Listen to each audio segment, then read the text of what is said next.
Start करेंगे tax audit chapter number 4।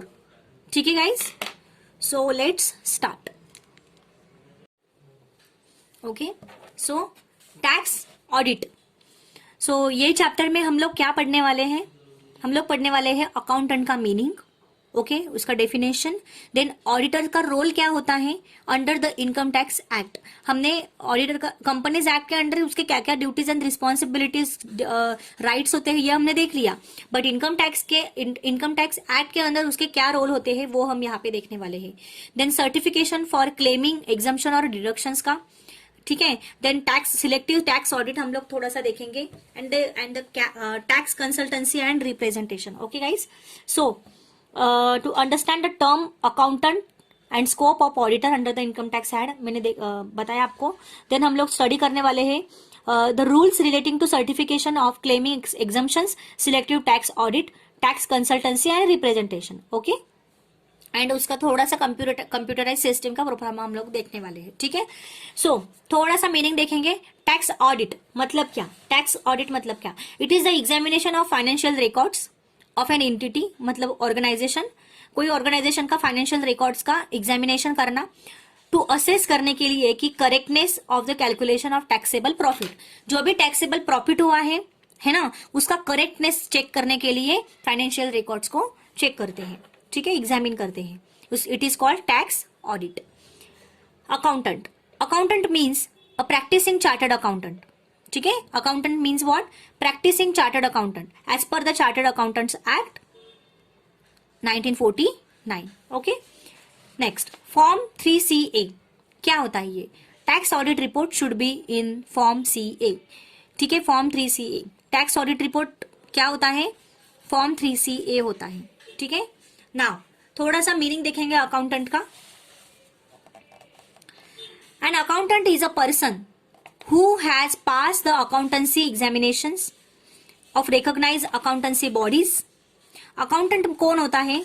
जिसने accountancy के एग्जामिनेशन पास की होती है रिकॉग्नाइज अकाउंटेंसी बॉडीज की तरफ से, मतलब जो भी अकाउंट्स इंस्टीट्यूशंस होते हैं उनकी तरफ से, and has completed the required work experience, और उसने कुछ वर्क एक्सपीरियंस भी कंप्लीटेड किया होना चाहिए। And accountants responsibility centres on collecting, देखो अकाउंटेंट की रिस्पॉन्सिबिलिटी क्या होती है?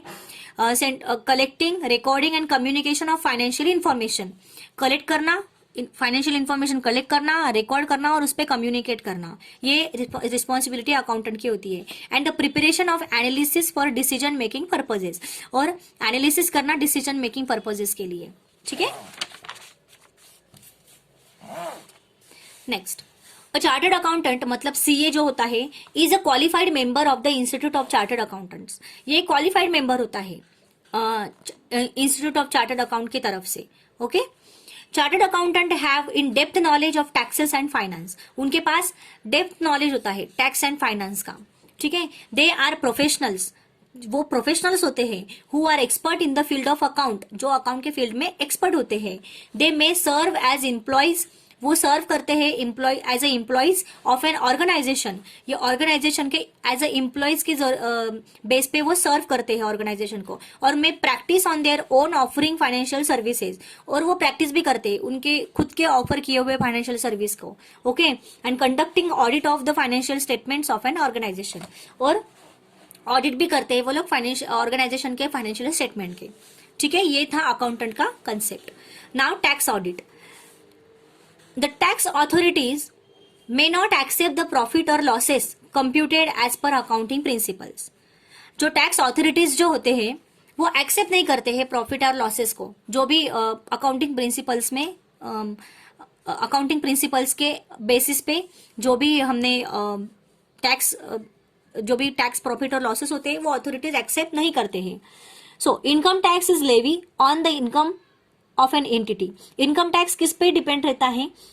ऑर्गेनाइजेशन के इनकम पे, राइट, ये तो चीज हमें पता है। But the profit for the purposes of taxation, but जो प्रॉफिट होता है वो टैक्स के पर्पज के लिए is not the same as that the financial accounting. जो फाइनेंशियल अकाउंटिंग में होता है वो प्रॉफिट जो होता है वो सेम नहीं होता है, ऐसे उन्होंने बोला टैक्स के पर्पज के लिए। So the client need to make some adjustments, clients को कुछ एडजस्टमेंट्स करनी होती है. Exclusion of some items of expenses and income, कुछ एक्सपेंसेस एंड इनकम जो भी आइटम का कुछ जो भी कुछ आइटम्स होंगे एक्सपेंसेस एंड इनकम के, है ना, तो उनको उनको साइड में निकालना होता है. Charging more or less depreciation than charge in a financial account, मतलब फाइनेंशियल अकाउंट में जो एक्चुअल में चार्ज किया है उससे ज्यादा या फिर उससे कम थोड़ा सा डेप्रिसिएशन चार्ज करना, ये सब चीजें उसे करनी होती है ऑर्गेनाइजेशन को. और tax audit is conducted to ascertain the correct taxable profit. Tax audit क्यों कंडक्ट किया जाता है? वैल्यू निकालने के लिए करेक्ट टैक्सेबल प्रॉफिट की, as per the rules of income tax act 1961. ठीक है, तो as per the rules of income tax act 1961 के तहत उन्हें ये सब चीजें करनी पड़ती है, टैक्स ऑडिट करना पड़ता है. ठीक है, सो टैक्सेबल प्रॉफिट निकालना पड़ता है. डेफिनेशन देखेंगे. Tax audit can be defined as an examination of financial records to assess the correctness of calculation of taxable profit to ensure compliance with the provisions of income tax act 1961. Okay, so and also to ensure fulfilment of conditions, ensure करना है fulfilment of conditions for claiming deductions under the act. जो भी claim किया है deductions, जो भी deductions होते हैं वो करेक्ट किए हैं कि नहीं वो इंश्योर करना है ऑडिटर को. From the definition the following features of tax audit can be drawn. Tax audit के लिए ये फीचर्स लगेंगे. It is an examination of financial records. The purpose क्या है फाइनेंशियल टैक्स ऑडिट का? कि करेक्ट टैक्सेबल प्रॉफिट है कि नहीं वो चेक करना, एज पर द रिक्वायरमेंट्स, निकालना, करेक्ट टैक्सेबल प्रॉफिट्स निकालना as per the requirements of income tax act 1961. Another purpose is to avail of the various tax concessions. Another purpose क्या होता है कि वेरियस टैक्स कंसेशंस, उनको कुछ tax concessions देना है ना, and exemptions under the act. ठीक है, सो ये था डेफिनेशन टैक्स ऑडिट का. So now, reasons for the difference in the profit as per the financial information and tax requirements. Reason क्या होते हैं, डिफरेंस क्यों होता है प्रॉफिट में, financial information as per the financial information, profit में as per the financial information and tax requirements के basis, उनके अकॉर्डिंग डिफरेंस क्यों होता है प्रॉफिट में. ठीक है, first of all the depreciation.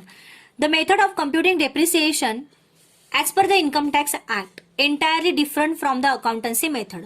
वो पूरा का पूरा डिफरेंट होता है. जो हमने एक्चुअल में जो हम फाइनेंशियल स्टेटमेंट में जो डेप्रिसिएशन लेते हैं वो इनकम टैक्स के एक्ट के अंदर वो कुछ डिफरेंस होता है, वो अलग होता है. ठीक है, फॉर टैक्स पर्पज के लिए assets are categorise into a block of assets. Assets को ब्लॉक ऑफ एसेट्स में कैटेगराइज किया जाता है. The depreciation is charge on the block of assets at return down value method.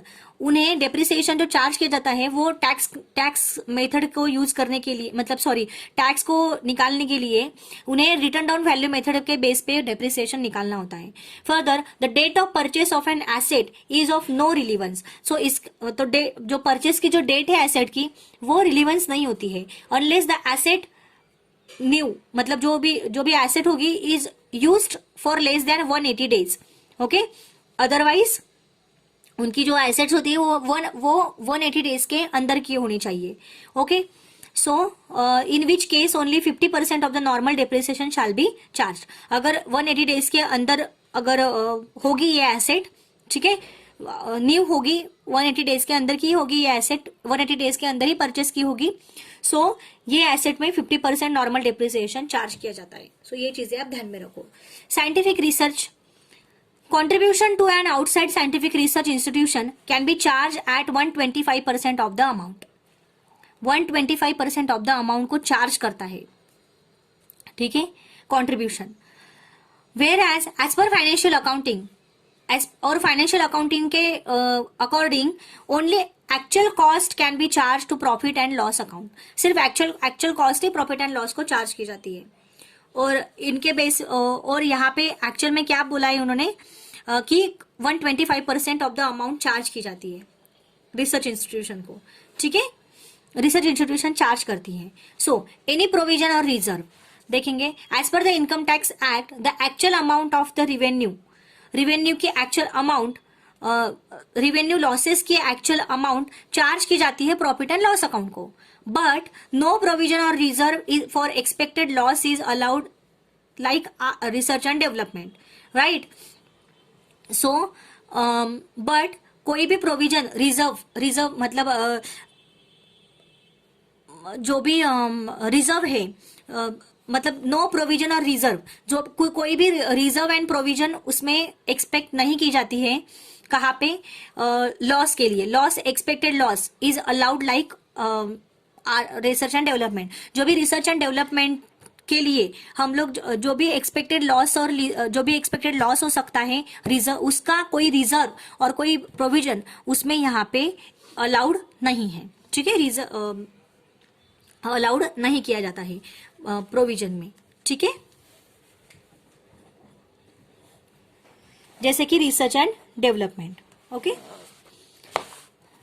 Next, bad debts recovered should be shown as, कैसा show करना चाहिए, amount recovered minus bad डेब्ट claim minus bad debts allowed as deductions earlier. ऐसे इस form में, इस format में ये बैड डेब्ट्स रिकवर होने चाहिए। Any payment such as salary, interest, royalty, fees for technical services etcetera payable outside India, payable outside India payable होने चाहिए, है ना। पेएबल अगर आउटसाइड इंडिया होते हैं, can be charge to profit and loss account only if tax has been deducted at source. ये चीज आप ध्यान में रखना।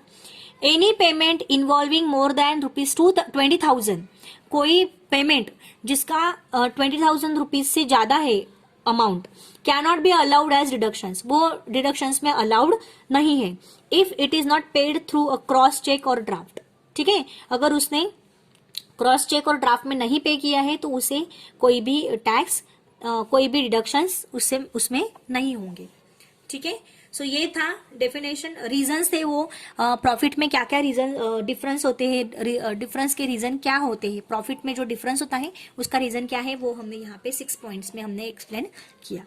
नाउ ऑडिटर का रोल क्या होता है, scope of auditors role under the income tax act, उसके क्या क्या रोल, उसकी ड्यूटीज, उसका मतलब उसकी ड्यूटीज क्या होती है, ठीक है, उसका रोल क्या होता है, क्या करता है वो ऑडिटर इनकम टैक्स एक्ट के अंडर, ठीक है।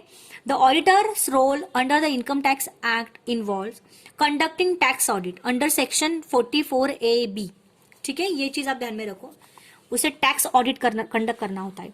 It contains the conditions under which assessees are required to get their accounts audited, उसे अगर असेसीज को उसका अकाउंट ऑडिट करना है बाय चार्टर्ड अकाउंट की तरफ से, and to furnish the audit report उसे निकालना है in a specified form on or before the due date of furnishing return.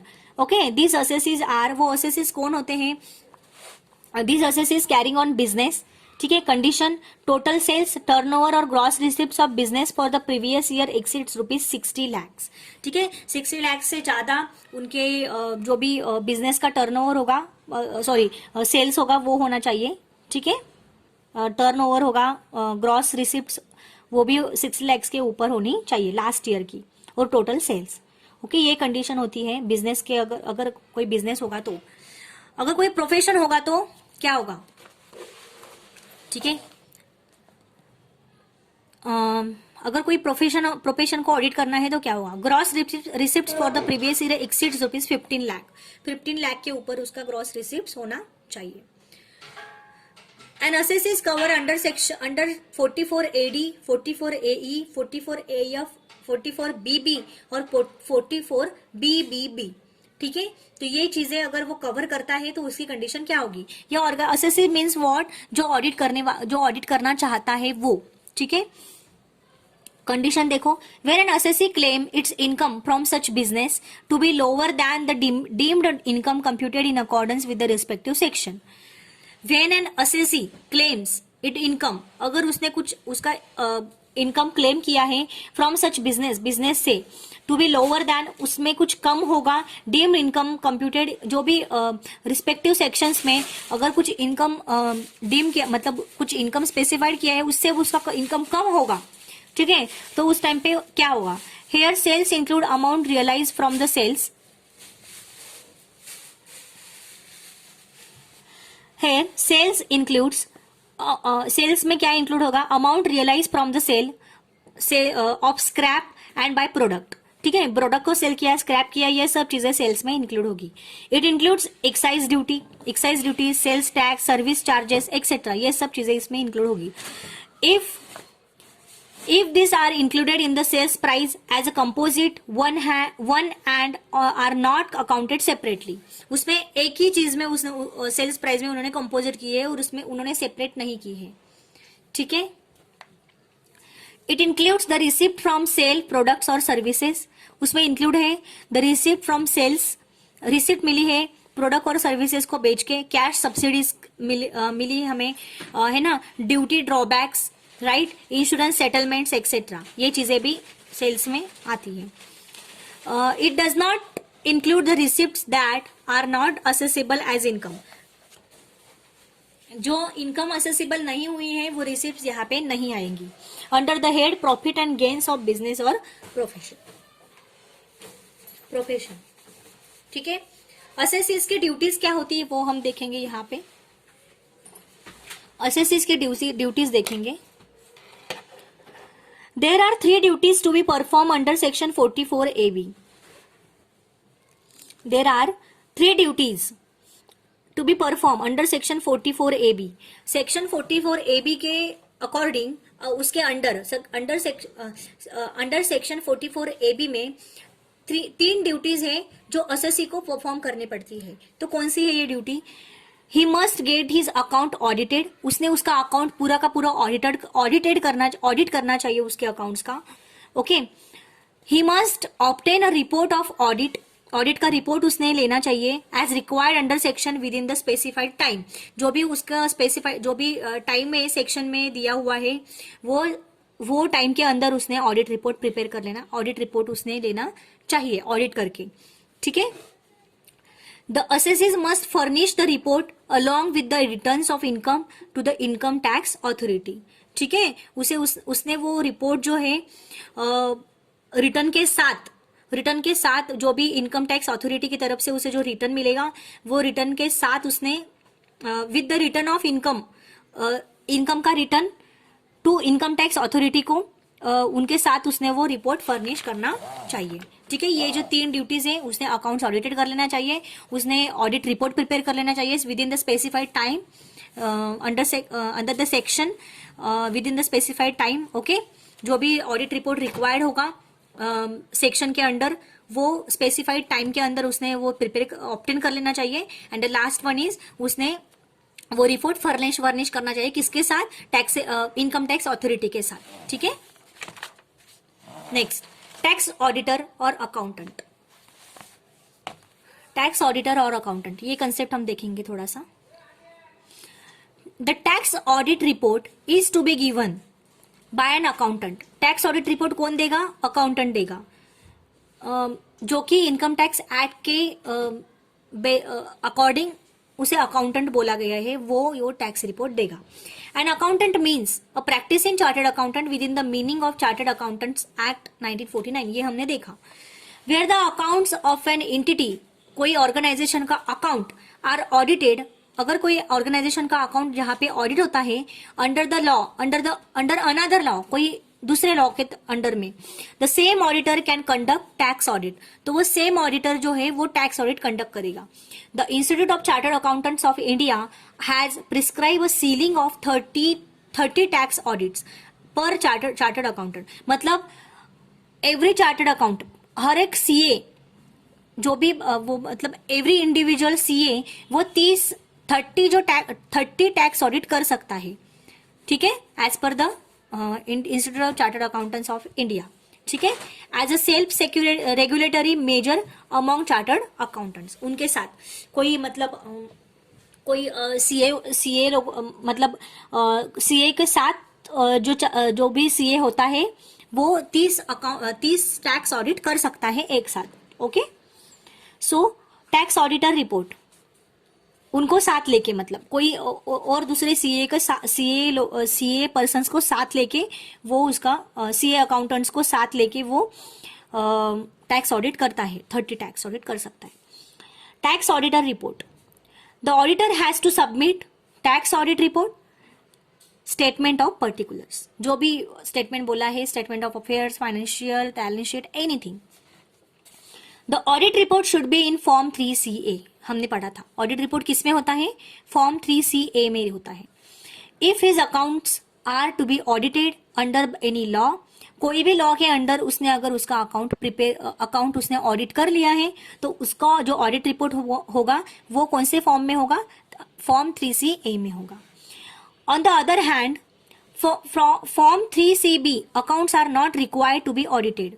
Form 3CB का जो अकाउंट्स होता है वो ऑडिट करने के लिए रिक्वायर्ड नहीं होता है एनी लॉ में, अंडर द एनी लॉ. ठीक है, अगर आप फॉर्म 3CB प्रिपेयर कर रहे हो तो वो उसमें ऑडिट करने की जरूरत नहीं है अंडर एनी लॉ, ऐसा वो बोल रहा है. ठीक है, the statement of particular should be in form 3CD. ठीक है, तो स्टेटमेंट ऑफ पर्टिकुलर्स किसके फॉर्म में होता है, फॉर्म 3CD के फॉर्म में होता है. ये चीज आप ध्यान में रखो. सो फॉर्म 3CA देखेंगे हम लोग. It is applicable in the case of compulsory audit. Compulsory audit में ये चीज, ये फॉर्म 3CA एप्लीकेबल होता है. It refers to the fact that, इसमें ये फैक्ट ऐड होती है कि statutory audit has been conducted, जो भी स्टैट्यूटरी ऑडिट है वो कंडक्ट हो गया है इन accordance with the provision of the law. जो भी प्रोविजन ऑफ द लॉ है उसके अकॉर्डिंग ये जो ऑडिट है स्टैट्यूटरी ऑडिट वो कंडक्ट हुआ है, ये फॉर्म 3CA में मेंशन किया जाता है. ठीक है, सो फ्रॉम फॉर्म 3CB, इसमें क्या बोला है उन्होंने, फॉर्म 3CB में it contains assertions of the auditor with regard to truth and fairness of the accounts. जो भी अकाउंट्स में जो ट्रूथ एंड फेयरनेस है वो उसमें मेंशन करना होता है. ठीक है, फॉर्म 3CD में क्या होता है, it is required to be filled in any case. ठीक है, एनी केस में वो हमें फिल करना ही होता है. From 3CC and from 3CD, यही चीज क्या है, इन the case of, okay, in the case of N assessee who carries on a profession, कोई एक असेसी है जो कि प्रोफेशन में है. Okay, the tax audit report and the statement of particular should be in form 3CC. जो tax audit report है and the statement of particulars है वो किस फॉर्म में होना चाहिए, फॉर्म 3CC में होना चाहिए. अगर कोई असेसी प्रोफेशन में है तो. ठीक है, उसका बिजनेस नहीं है, उसका प्रोफेशन है, तब ये टैक्स ऑडिट रिपोर्ट किस फॉर्म में होना चाहिए, tax audit report and statement of particulars from 3CC में होना चाहिए.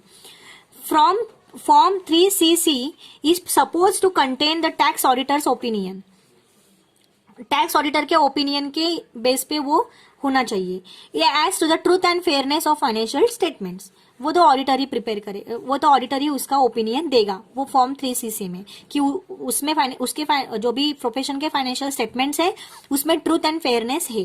ठीक है, the contents of from 3CE are similar to the contents of form 3CD.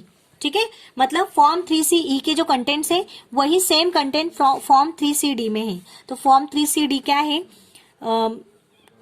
Form fill किया जाता है इन एनी केस. ठीक है, तो statement of affairs form 3CD में प्रिपेयर किया जाता है, यहाँ पे दिया गया है. तो प्लीज गाइज ये आप ठीक से प्रिपेयर कर लेना. ठीक है, सो नेक्स्ट हम लोग देखेंगे सर्टिफिकेशन फॉर क्लेमिंग और एग्जम्पशन डिडक्शंस.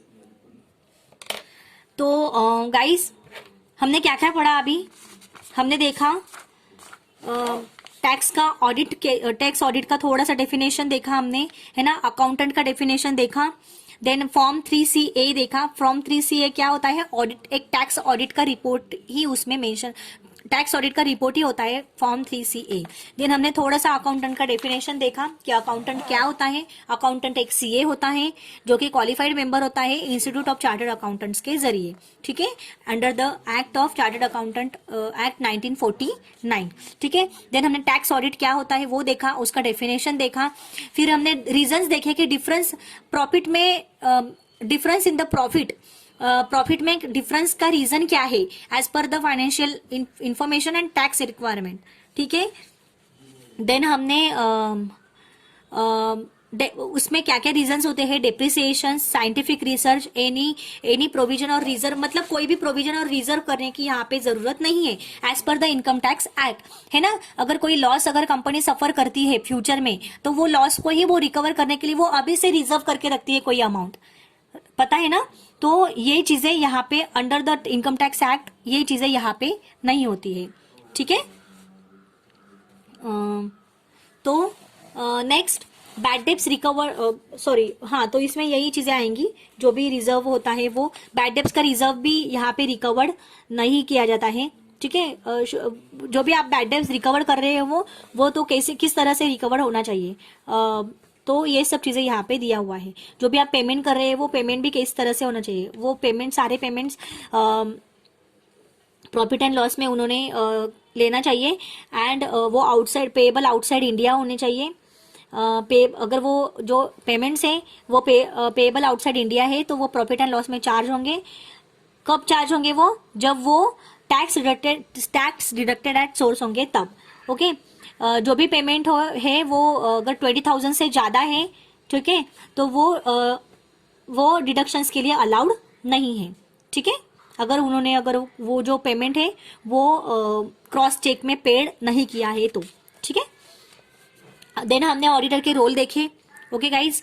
जो भी रोल है conducting tax audit under section 44A(b). Then assessee कौन से होने चाहिए, असेसी मतलब जो भी जो ऑडिट करने वाला है वो, मतलब जो जिसका उसके बिजनेस का ऑडिट करना है, उसके प्रोफेशन का ऑडिट करना है वो, ठीक है। ऑर्गेनाइजेशन का जो भी क्लाइंट होगा वो, उसको असेसी बोलते हैं। बिजनेस कर रहा है तो उसकी कंडीशन क्या होनी चाहिए, प्रोफेशन कर रहा है तो उसकी कंडीशन क्या होनी चाहिए। देन हमने थोड़ा सा असेसी अगर कवर कर रहा है under section 44AD, 44AE, 44AF, BBB, तो उसकी कंडीशंस क्या होती है, ड्यूटीज हमने देखी थी, ठीक है। तो टैक्स ऑडिटर और अकाउंटेंट का थोड़ा सा कंसेप्ट देखा। देन टैक्स ऑडिटर रिपोर्ट कैसा होता है वो हमने थोड़ा सा यहाँ पे देखा, ठीक है। तो नेक्स्ट लेक्चर में हम लोग सर्टिफिकेशन फॉर क्लेमिंग एग्जम्पशन और डिडक्शंस देखेंगे, ठीक है guys. Thank you so much, bye bye, take care, bye.